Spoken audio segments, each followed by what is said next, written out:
జై శ్రీమన్నారాయణ. శ్రీమతే రామానుజాయ నమః. నేటి మంచి మాట. ఒక ఉడత నుండి మనం ఏమి నేర్చుకోగలమో తెలుసుకుందామా? రామాలయం ప్రాంగణంలో ఉన్న జామ చెట్టు ఎక్కి పండు కొరికి తింటున్నది చిన్నారి ఉడత. ఆ రోజున శాస్త్రి గారి ప్రవచనంలో తన పేరు వినిపించింది దానికి. దాంతో చెట్టు దిగి శాస్త్రి గారి దగ్గరికి వెళ్ళి నిలబడి మరీ విన్నది. శ్రీరాముల వారికి వారధి నిర్మాణంలో సాయం చేసింది ఒక్క వానరులే కాదు, వాళ్లకంటే చిన్న జంతువు ఉడత కూడా ఆ మహత్ కార్యంలో తన వంతు సాయం చేసిందట. అందుకు రాములవారు సంతోషించి ఉడతను దగ్గరకు తీసుకుని దాని వీపుని ప్రేమగా నిమిరాడట. దానికి గుర్తుగానే ఉడత వీపు మీద చారలు ఉంటాయట అని శాస్త్రి గారు చెప్తుంటే శ్రోతలతో పాటు ఈ ఉడత కూడా శ్రద్ధగా విన్నది. ఏంటి, నా వీపు మీద ఉన్న గీతలు ఒట్టి గీతలు కాదా? రామయ్య వ్రేలు గుర్తులా ఇవి? ఆహా, నేనెంత గొప్పదాన్ని! నా గురించి నాకు తెలియకుండా ఇట్లా పెరిగానే, ఇప్పుడు చెబుతాను అనే ఆలోచన మనసులోని కలిగి ఎక్కడలేని సంతోషం వేసింది దానికి. చెప్పలేనంత గర్వంతో ఇక ఆగలేక పల్టీలు కొట్టి ఆనందంగా అడవిలోకి పరిగెత్తింది. అట్లా ఉబ్బి తబ్బిబ్బై పోతున్న ఉడతకు దాని ఫ్రెండ్స్ ఎలుక, తాబేలు ఎదురయ్యాయి. వాటిని చూస్తే ఉడతకు మామూలుగానైతే చాలా సంతోషంగా ఉండేది. కానీ ఇవాళ ఎందుకో అవి రెండు ఒట్టి పనికి మాలినవి అనిపించాయి. వాటిని చూసి కూడా చూడనట్టే పోబుద్దైంది ఉడతకు.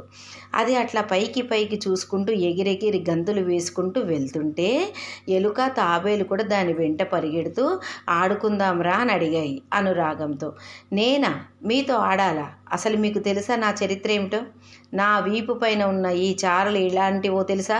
మీకు ఇవి మామూలు చారలు కాదు, రామయ్య తండ్రి వేలు గుర్తులివి. నాతో ఆడేందుకు మీరేంటి, మీకున్న విలువేంటి, పోండి పోండి అని ఈసడించుకుంటూ ముందుకు సాగింది ఉడత. అంతలో ఎదురుగా కనిపించాడు గున్నెను గన్నయ్య. ఏయ్, నీ ఫ్రెండ్స్ ఏరి ఆడుకోవడం లేదా అన్నాడు. లేదంటూ రాగం తీసి ఆ విలువలేనోళ్లతో ఆడనన్నాను అంది ఉడత. అయ్యో, అదేం విలువలేదేమిటి? వాళ్ళు మంచోళ్ళేనే, రోజు నీతో ఆడుకుంటారు కదా. నిజమే, ఇప్పుడు నన్నే తీసుకోండి, నా వీపున చారలన్నీ ఉన్నాయే, ఇవి ఎలా వచ్చును రాములవారు అంటూ తను విన్నదంతా చెప్పుకుంది ఉడత. అంతా విని ఆగకుండా నవ్వింది గున్న ఏనుగు. ఎందుకు నవ్వుతున్నావు అని అడిగింది ఉడత కోపంతో. అయ్యో ఉడత, నీ అమాయకత్వానికి నవ్వుతున్నాను. నీ చారలు చూసుకునే నువ్వు ఎగిరెగిరి పడుతున్నావే, మరి ఇంకా ఎలుక ఎంత గర్వపడాలి? ఆ ఎలుక అసలు వినాయకుడి వాహనం కాదా? మరి ఇంకా తాబేలు సంగతికి వస్తే విష్ణుమూర్తే స్వయంగా దానిపై అవతారం ఎత్తాడు కదా.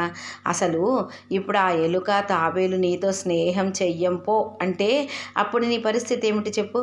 మరలా పడి నవ్వింది ఏనుగు. నిజంగా మనస్ఫూర్తిగా చెబుతాను విను తల్లి, నువ్వు వాటి మంచితనాన్ని చేతకానితనం అనుకున్నావు, అందుకే మంచి నేస్తాలను వదులుకున్నావు. అంతకు మించి ఏమీ లేదంటూ ముందుకు సాగింది ఏనుగు. దాని మాటలు వినగానే ఉడత తలకెక్కిన గర్వం అంతా టప్పుమని ఎగిరిపోయింది. సృష్టిలోని ప్రతి జీవికి దానిదైన గొప్పతనం ఉంటుందని అర్థమై తన నేస్తాలకు క్షమాపణ చెప్పేందుకు వెనక్కి తిరిగి పరుగులు తీసింది. దీన్ని బట్టి సృష్టిలో ప్రతి జీవికి ఏదో ఒక గొప్పతనం ఉంటుంది. అది తెలుసుకొని మంచి స్నేహితులుగా, మంచి వ్యక్తిత్వం కలిగి ఉండి తమ నేస్తాలకు క్షమాపణ చెప్పే గుణం కూడా కలిగి ఉండాలి.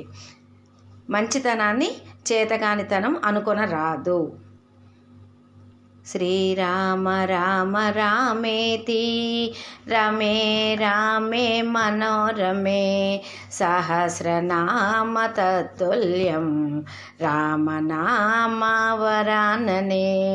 శ్రీరామ రామ రామేతి రమే రామే మనోరమే సహస్రనామ తత్తుల్యం రామనామ వరాననే. శ్రీరామ రామ రామేతి రమే రామే మనోరమే సహస్రనామ తత్తుల్యం రామనామ వరాననే. శ్రీరామనామ వరాననే. సర్వం శ్రీకృష్ణ చరణారవిందార్పణమస్తు. సర్వాపరాధం క్షమా ప్రార్థయామి. జై శ్రీమన్నారాయణ.